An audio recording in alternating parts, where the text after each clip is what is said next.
Pollo en crema de chile chipotle. En la licuadora agregar una crema agria de 16 onzas.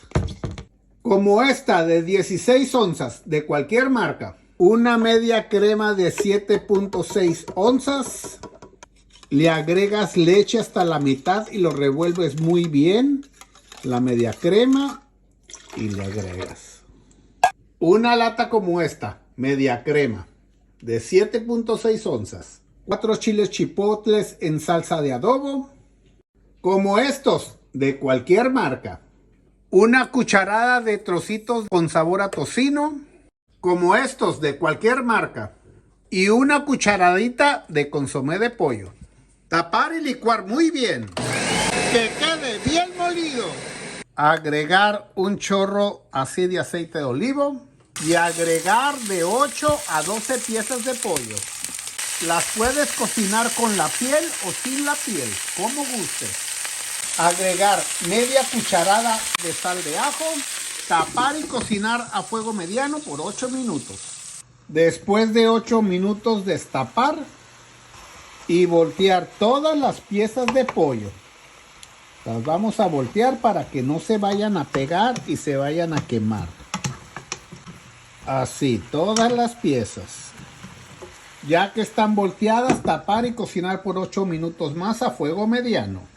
Después de 8 minutos destapar y voltear todas las piezas de pollo nuevamente. Pues ya que están volteadas todas las piezas, tapar y cocinarlo por 8 minutos más. Recuerda que estamos cocinando a fuego mediano. Y ya que pasaron los 8 minutos y que el pollo ya se cocinó por 24, moverlo nuevamente y asegúrate de que está bien cocinado.